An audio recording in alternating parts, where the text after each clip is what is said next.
O yan o, mga pre o. City 100. Hindi may kambyo o. Yun. Sabi ni pare, yung may-ari nito, bigla na lang ano pare? May tumunog, lumagutok ba? Okay. Tapos hindi na makambyo. Okay. Pero ang duda mo, yung timing chain, naputol. Okay. Pwede rin yun, pero dapat hindi siya andar, pero maandar. Okay.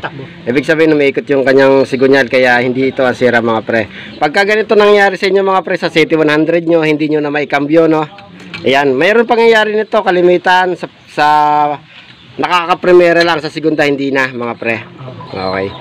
Pero ang naging problema talaga nito, itong kanyang kambyo, kumalso lang yan doon sa gawing kanan, doon sa loob. Itatama lang natin or po pwedeng naputol yung spring. Pag naputol, paltan natin. Ngayon kung halimbawa sumala lang, itatama lang natin at maaaring bumaluktot lang mga pre. Napersa lang yan, kaya nagkakaganyan. Mga pre, buksan natin. Dito tayo sa right side cover. Tatanggalin natin to lahat. Yan. Okay, umpisa na natin to. Siyempre, langis muna, no? Okay, tanggal na natin ng langis. At kung nakikita nyo, kakaibang atake to, no? Paano pag nagpalit ka nito? Grinder lang. Tatanggalin ulit. Grinder ako. Tapos wielding ulit. Magastos. Meron kayo nabibili dito? Yan. Alin? Yan, ganito. Yung hindi na i-wielding. Yung ihe? Oo. Meron. Kaya dyan, baka may mabibili. Overhaul kaso mo, overhaul to pre. Ayun mga pre, ayun, matindi to. Sino ba gumawa nito, ikaw? Pinagawa ko lang yan. Pinagawa mo? Kakaibang atake rin, ha? Pero kung kuwan, okay. Ayan mga pre, umpisa natin, tanggalin natin ang langis. Pang survive. Ayan mga pre, nabuksan na natin yung City 100 kanina na ayaw kumambyo, no? Ayan, grabe dumi, oh. Pagka ganito mga pre, sa tingin ko, ito natutuyan ng langis, kaya grabe dumi. Mancha na yung mga pre, mahirap tanggalin, pero matatanggal yung pag nilinis maigi.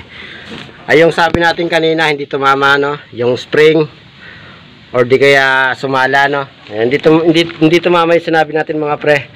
Ang nangyari mga pre, yung kanyang remache, yan, natanggal ito, dito nakakabit yan mga pre, naka-remache yan dyan.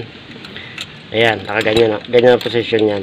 Ayan, yan, remache lang ang natanggal, kaya papalitan natin yan, or hindi natin pala palitan mga pre, remedyo lang natin, lagyan natin ng panibagong remache, titibayan natin, maghanap lang tayo ng kasukat. Tapos ito, yung kanyang washer, bumaluktot to, may tama na rin, iayos lang natin yan. Tapos ito yung kanyang yung kanyang guide, bumaluktot din mga pre, kung nakikita nyo natin yung cover, ayun bumaluktot yung kanyang guide.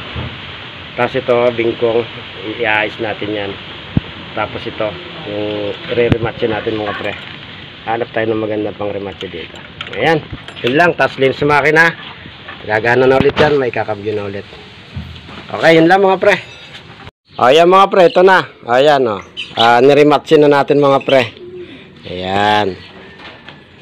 Pag nangyari sa inyo ito mga pre, ganito lang gawin nyo.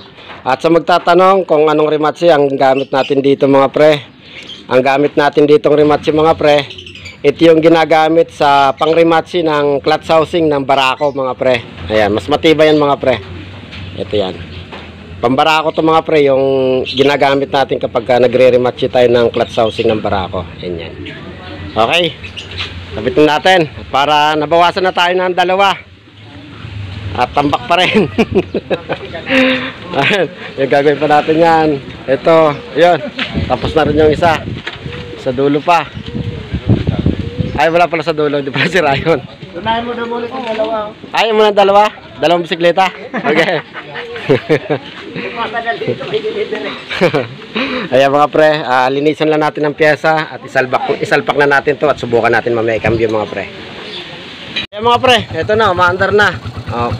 Buksan natin yung kanyang gasolina. Ayan na, cambio natin. Yun mababaw. Ayun naikakambyo ng mga pre. Okay, start ulit. Yun. Dapat. Okay, adjust tayo ng konti dito. Dapat pagka kinakambyo, hawak ang clutch, hindi mamamatay. Mababa pa, kulang pa. Okay lang mga pre, okay na yan. At i-adjust na lang yung clutch. Taas baba. Okay na.